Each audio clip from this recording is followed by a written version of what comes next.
तो स्टूडेंट्स अब जो हम टॉपिक पढ़ने वाले हैं वो पढ़ने वाले हैं the respiratory balance sheet. Balance sheet से मतलब यहाँ एटीपी मॉलिक्यूल से है कि आपने कितने काउंट किए हैं एटीपी मॉलिक्यूल। हमने 38 या 36 एटीपी बनाए थे।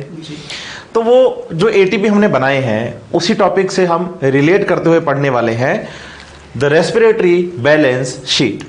ध्यान दीजिए, जब आप ये टॉपिक मॉड्यूल या एनसीईआरटी से पढ़ना स्टार्ट करते हैं तो हम कहते हैं कि भाई to make the calculation of the net gain of ATP, हमने कैलकुलेशंस की हैं एटीपी फॉर्मेशन के लिए from one molecule of glucose. तो हम कह रहे हैं make the calculation of the net gain of ATP for every glucose molecule oxidised, कि आपने एक मॉलिक्यूल ग्लूकोज का ऑक्सीडाइज किया, उससे जो एटीपी बनाए और जो कैलकुलेशन की है उस कैलकुलेशन को हम बैलेंस शीट कह रहे हैं। लेकिन साथ ही साथ आपको यह भी बात याद रखनी है कि जो 38 या 36 एटीपी हमने काउंट किए हैं वन ग्लूकोज मॉलिक्यूल से, ये 38 या 36 एटीपी का जो फॉर्मेशन हम कर रहे हैं, जो कैलकुलेशन हम कर रहे हैं, ये सिर्फ एक थियोरेटिकल एक्सरसाइज है, ओनली ए थियोरेटिकल एक्सरसाइज। प्रैक्टिकली सेल में अगर देखा जाए तो इन एटीपीज को काउंट करना मुश्किल है, लेकिन फिर भी हमने पेन कॉपी पे थियोरेटिकली हमने इसको काउंट कर लिया है। ये हमने पॉसिबल कर लिया कि भाई हम 38 एटीपी काउंट कर रहे हैं, ग्लूकोज से मैक्सिमम गेन कर रहे हैं। लेकिन ये जो 38 एटीपी हम काउंट कर रहे हैं, ये जो कैलकुलेशन कर रहे हैं थियोरेटिकली, ये हम पॉसिबल कर पाए हैं कुछ बातों को एज्यूम करके, कुछ अंजम्पशंस को पढ़ते हुए। हमने क्या किया, इन 38 एटीपीज को काउंट किया, कैलकुलेशंस की कुछ अंजम्पशंस के बेसिस पर, कि हमने एज्यूम कर लिया। वास्तव में जो बात हम पढ़ने वाले हैं, अंजम्पशंस जो हम पढ़ने वाले हैं वो होते नहीं है, लेकिन हमने एज्यूम कर लिया, हमने मान लिया कि भाई ऐसा होता है, और वो मानकर हमने 38 एटीपी काउंट कर लिए हैं। जी बिल्कुल, ये एजम्पशंस माने बिना तो कैलकुलेट ही नहीं कर पाएंगे। कैलकुलेट नहीं कर पाएंगे। तो एजम्पशंस बच्चों ये हमने कोई नहीं माने, स्पेशली ये ऐसे ही है, तभी अपन कैलकुलेट कर पाएंगे। और एनसीईआरटी इनको लिस्ट आउट करती है, अच्छा, कि आप जब भी अगर लिविंग सिस्टम में एटीपी का काउंट करना चाहोगे तो आपको ये एजम्पशंस लेके चलने पड़ेंगे, तभी पॉसिबल है। तो उन एजम्पशंस पे चलते हैं। जैसे हमारे पास पहला एजम्पशन है कि there is a sequential orderly pathway functioning with one substrate forming the next, and with glycolysis, TCA cycle and ETS pathway following the one after another। इसका मतलब ये जो सारे पाथवे हम ग्लूकोज से हमने स्टार्ट किए, जैसे कि glycolysis, link reaction, Krebs cycle, ये एक के बाद एक हो रहे हैं, सिक्वेंशियली हो रहे हैं। पहला एजम्पशन है हमारा ये। साथ में ये कह रहे हैं कि ये जो सारे पाथवे हैं ये एक सबस्ट्रेट, वन सबस्ट्रेट से ही चल रहे हैं। जैसे ग्लूकोज से टूटा, पायरुविक एसिड बना, फिर पायरुविक एसिड आगे लिंक रिएक्शन में गया, एसिटाइल कोएंजाइम में बनाया, फिर एसिटाइल कोएंजाइम में आगे क्रेब्स साइकिल में गया और CO2 वाटर में टूटा। जब ये सीक्वेंशियली होंगे सारे, तभी जाकर के ऐसा पॉसिबल है कि आप 38 एटीपी काउंट कर पाओ। तो ये हमारा पहला एजम्पशन है, लेकिन ऐसा होता नहीं है बच्चों, क्योंकि ये सारे पाथवे तो साइमल्टेनियसली एक दूसरे के साथ चलते रहते हैं। तो पहला एजम्पशन था हमारा ये कि सारे पाथवे सीक्वेंशियली होने चाहिए, जो हमने एजम्पशन लिया है। साथ ही साथ अब एक तो सारे पाथवे एक के बाद एक ना होकर एक साथ चलते हैं। दूसरी बात यह है कि जो NADH आपने सिंथेसाइज किया है ग्लाइकोलाइसिस में, अजम्पशन है ये कि आपको ये मानना है, अगर ये मानेंगे तभी आप 38 एटीपी काउंट कर पाएंगे। क्या मानना है कि NADH synthesised during the glycolysis, कि ग्लाइकोलाइसिस के टाइम पे जो हम NADH2 बनाते हैं, हमने क्या किया कि ग्लाइकोलाइसिस प्रोसेस चलाया और ग्लाइकोलाइसिस प्रोसेस से हमने बनाया पायरुविक एसिड।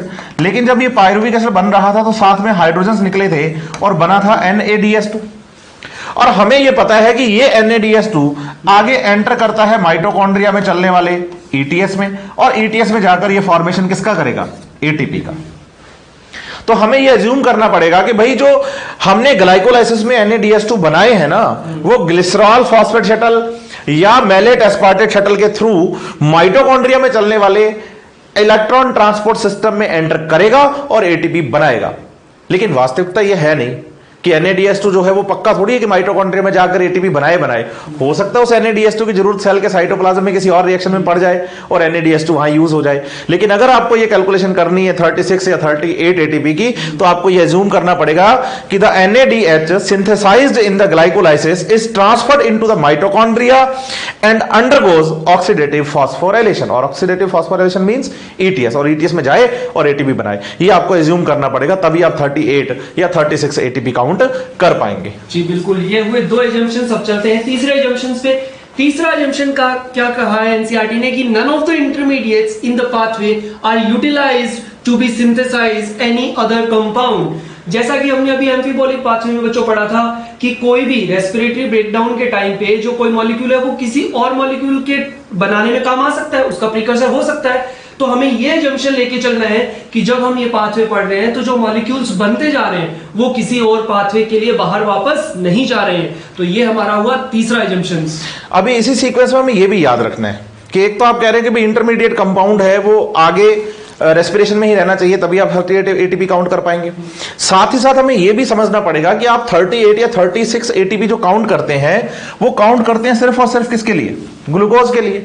तो अगर मुझे 38 एटीपी की काउंटिंग लेनी है तो मुझे यह मानना पड़ेगा कि भाई सेल सिर्फ ग्लूकोज को रेस्पिरेटरी सबस्ट्रेट की फॉर्म में यूज कर रही है। तो मेरा जो फोर्थ अजम्पशन है, मींस अपने एनसीईआरटी में मॉड्यूल में जो लिस्ट आउट किए गए हैं 4 अजम्पशंस, उनमें से फोर्थ यही है कि ओनली ग्लूकोज इज बीइंग रेस्पायर्ड, कि रेस्पिरेशन के टाइम पे ग्लूकोज ही ऑक्सीडाइज होता है।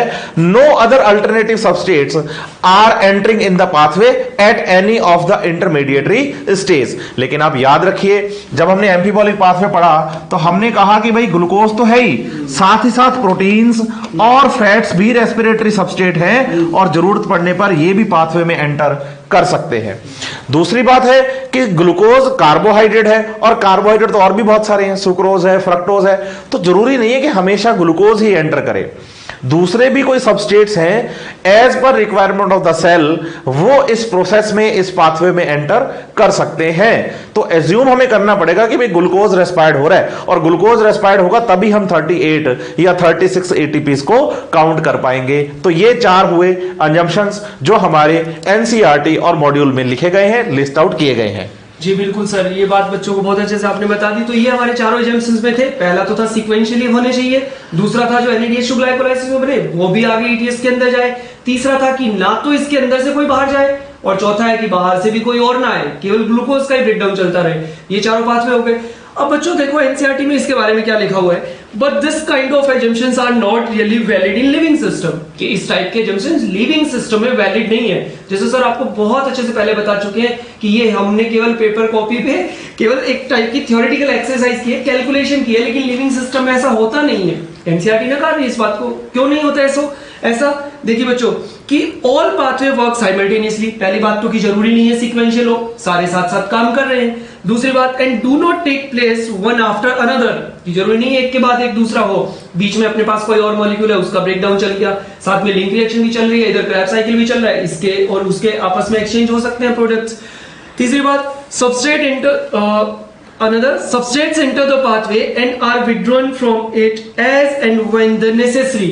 ये भी बात इंपॉर्टेंट, हमने पढ़ा था, एक एजम्पशन दिया था कि कोई ना तो और इंटर करना चाहिए ना ही कोई बाहर जाना चाहिए, लेकिन ऐसा नहीं होता है। एनसीईआरटी खुद कह रही है कि अगर सेल को रिक्वायरमेंट है तो सेम टाइम पे वो रेस्पिरेटरी जो ब्रेकडाउन चल रहा है उसमें से कोई मॉलिक्यूल निकाल करके अदर मॉलिक्यूल बना सकती है। जैसे अभी यहाँ पर मान लीजिए प्रोटीन की रिक्वायरमेंट पड़ गई सेल को, तो वो यहाँ से एसिटाइल कोएंजाइम ए को निकाल करके प्रोटीन बना लेगी, अमीनो एसिड बनाकर।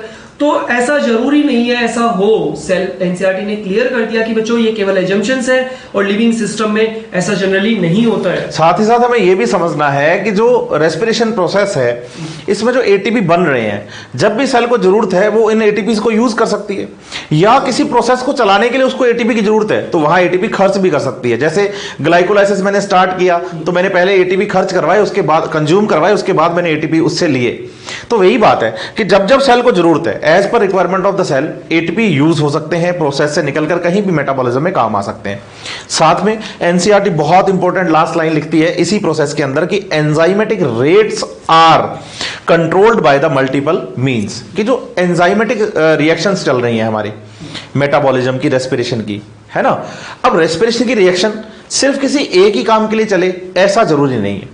हम ये थोड़ी मानेंगे कि भाई जो रेस्पिरेशन के टाइम पे जो रिएक्शन चल रही है वो सिर्फ इसलिए चल रही है कि मैं फूड को ऑक्सीडाइज करूंगा और ऑक्सीडाइज करके उससे एटीपी बनाऊंगा। हो सकता है ना कि वो रेस्पिरेशन की वो रिएक्शन जो है वो किसी कंपाउंड का ऑक्सीडेशन इसलिए कर रही हो कि उससे बनने वाला जो प्रोडक्ट है उससे मैं सेल का कोई और रिक्वायर्ड अमाउंट के अंदर कोई भी कंपाउंड बना पाऊं, क्योंकि हमने कहा है कि जो इंटरमीडिएट कंपाउंड्स बनते हैं वो मेटाबॉलिज्म के लिए दूसरे सबस्ट्रेट्स के फॉर्मेशन में भी हेल्प करते हैं। तो इसका मतलब जो एंजाइमेटिक रिएक्शंस चल रही हैं उनकी जो रेट्स हैं वो किसी एक काम के लिए नहीं, मल्टीपल मींस हैं इसके। जी बिल्कुल सर, बहुत अच्छी बातें बताई बच्चों ने, बच्चों को आपने।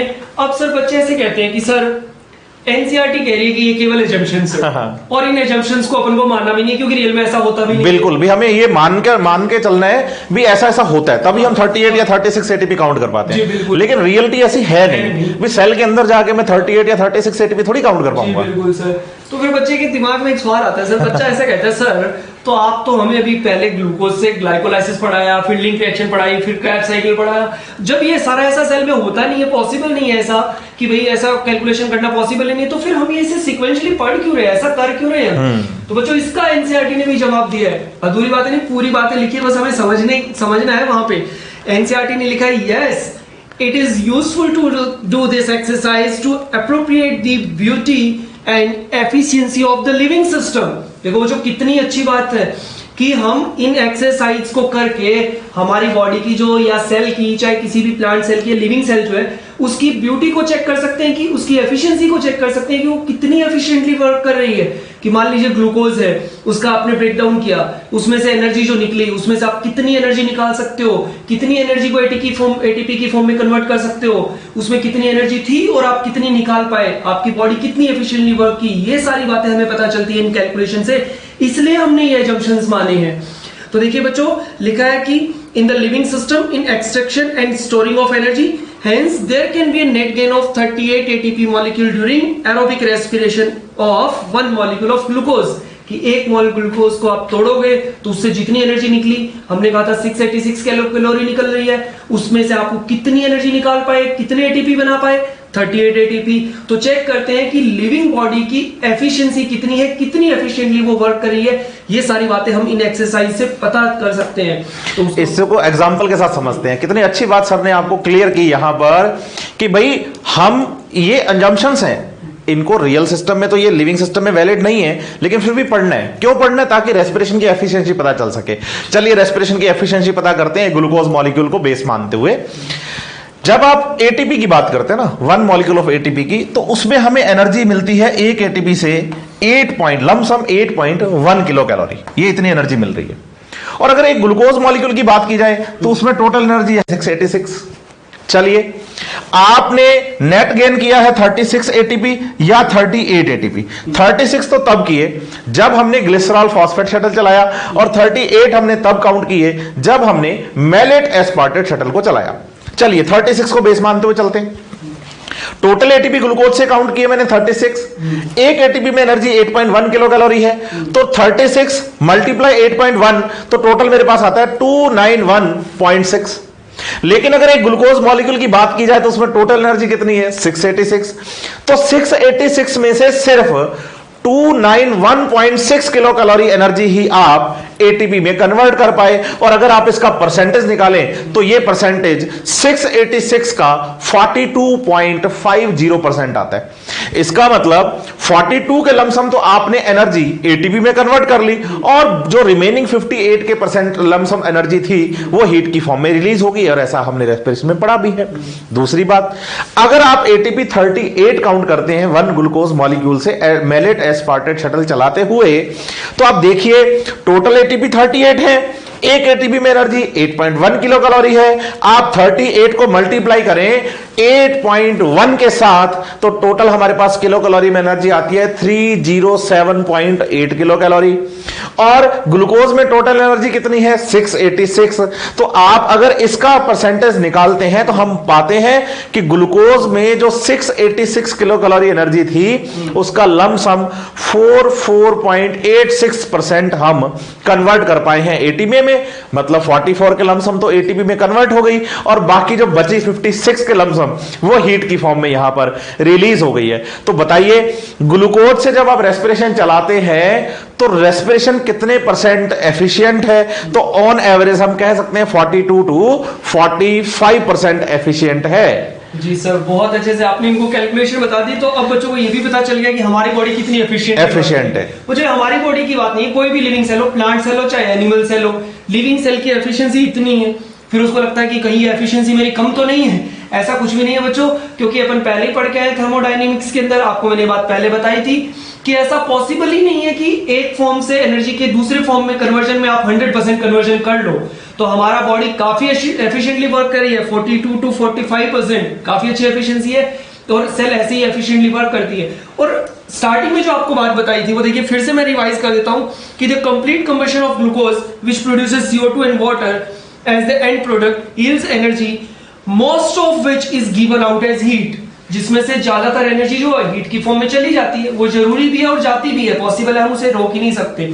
तो 42 to 45% एनर्जी तो उन्होंने स्टोर कर ली एटीपी में, और बाकी सारी जो एनर्जी थी वो हीट की फॉर्म में निकल गई, मतलब मोर देन 50%। देखिए बच्चों, मोर देन 50% हीट की फॉर्म में निकल गई, तो इसीलिए लिखा है most of the energy gives out as the form of heat, तो हीट की फॉर्म में चली जाती है।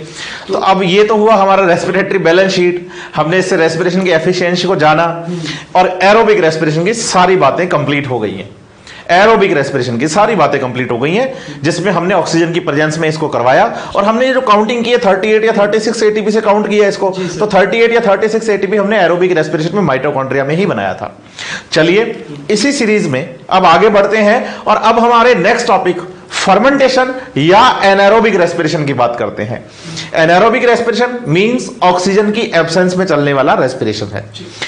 बच्चों, जब हमने रेस्पिरेशन प्रोसेस स्टार्ट किया तो सबसे पहला टॉपिक हमने पढ़ा था ग्लाइकोलाइसिस, और ग्लाइकोलाइसिस में हमने एक बात बोली कि ग्लाइकोलाइसिस प्रोसेस एक ऐसा प्रोसेस है जिसमें ऑक्सीजन की कोई रिक्वायरमेंट नहीं है, और ये एरोबिक रेस्पिरेशन और एनारोबिक रेस्पिरेशन दोनों के लिए कॉमन है।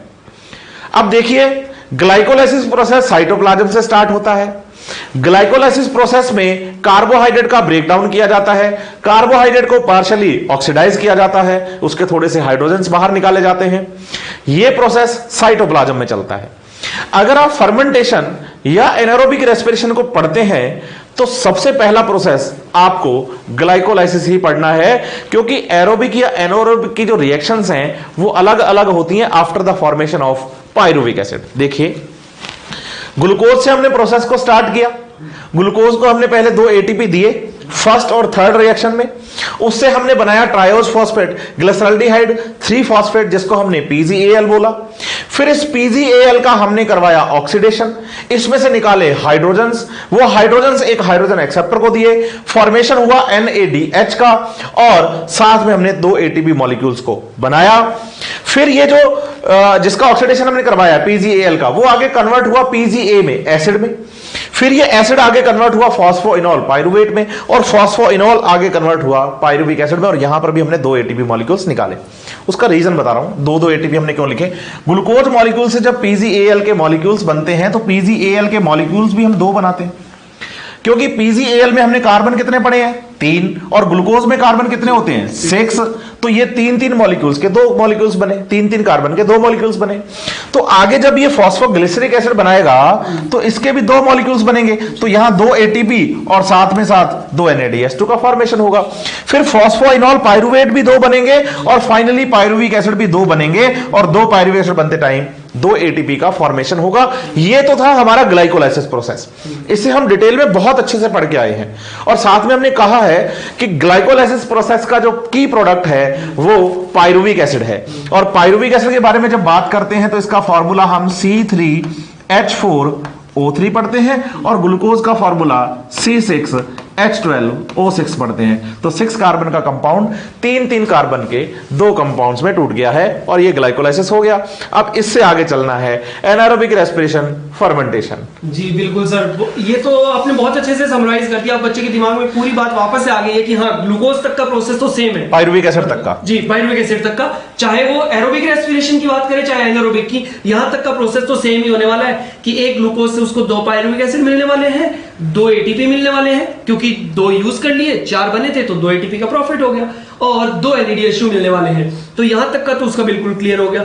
अब एरोबिक रेस्पिरेशन बताते टाइम सर मुझे याद, आपने बहुत अच्छे से एक बात बताई थी कि इस पाइरुविक एसिड का फेट क्या होने वाला है, भाग्य आगे भविष्य क्या होने वाला है, ये डिपेंड करता है 2 बातों पर। सेल की नीड पर बात करता है, जो रिक्वायरमेंट पर निर्भर करता है, और सेल की जो रिक्वायरमेंट है वो और ऑक्सीजन की प्रेजेंस और एब्सेंस पे भी करता है।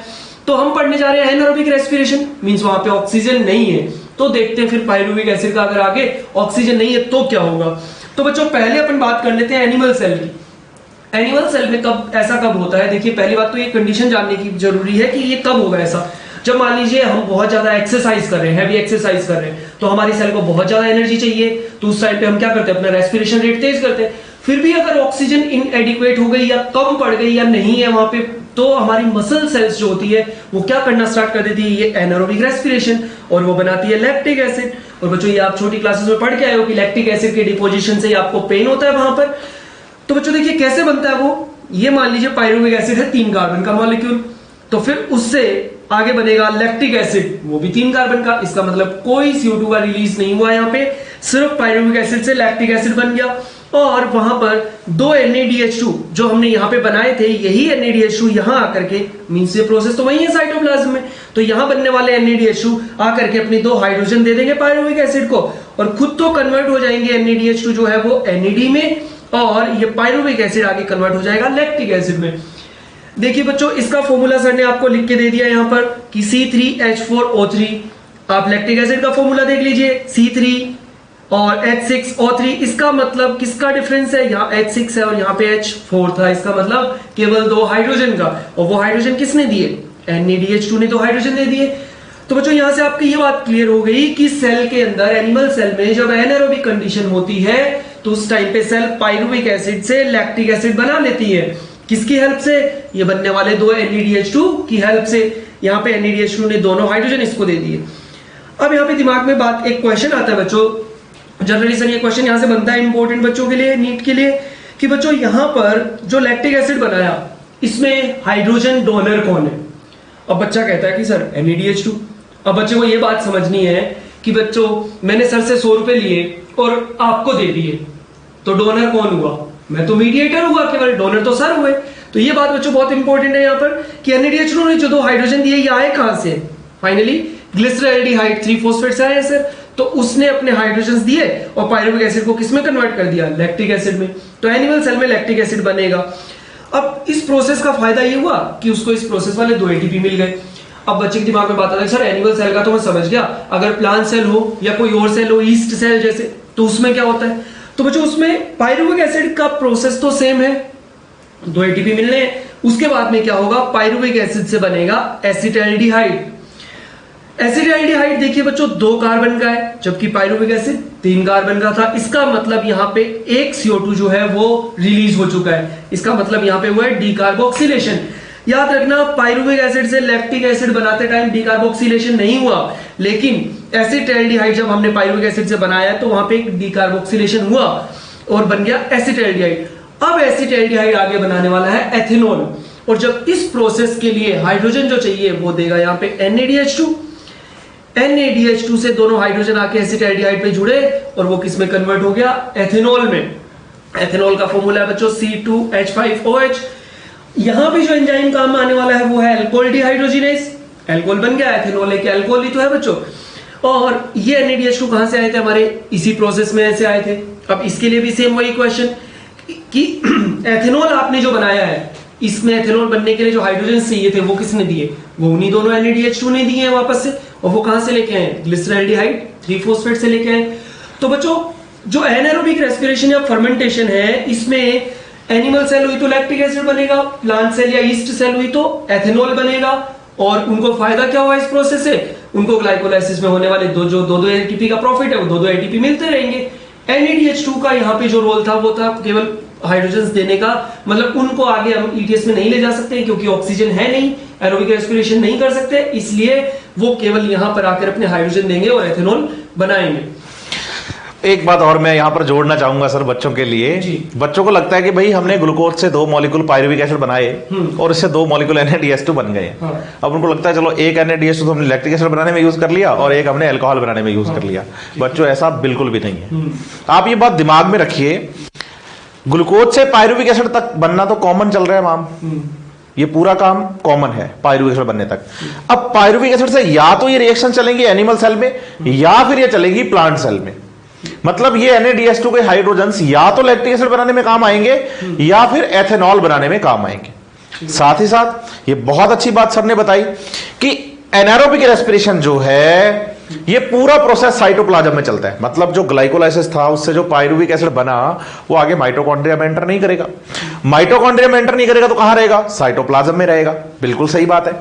अब साइटोप्लाज्म में ही एनिमल सेल का साइटोप्लाज्म है तो लैक्टिक एसिड बन रहा है, प्लांट सेल का है तो एथेनॉल बन रहा है।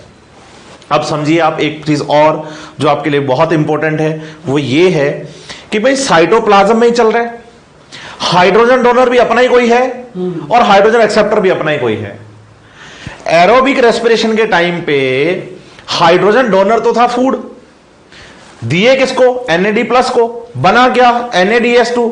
ये गए ETS में, और ETS में जाने के बाद इन NADH2 और FADH2 के हाइड्रोजन को फाइनली ऑक्सीजन ने लिया था, और ऑक्सीजन बाहर से आई है। रेस्पिरेशन के अंदर की किसी भी प्रोसेस में ऑक्सीजन का हमने प्रोडक्शन नहीं किया, इसका मतलब ऑक्सीजन रेस्पिरेशन के नहीं, बाहर से आई है रेस्पिरेशन के अंदर। कौन? ऑक्सीजन। इसका मतलब एरोबिक रेस्पिरेशन के टाइम पर फाइनल हाइड्रोजन एक्सेप्टर ऑक्सीजन एक बाहर से आने वाला मॉलिक्यूल हो गया, बाहर से आने वाला सब्सटेंस हो गया।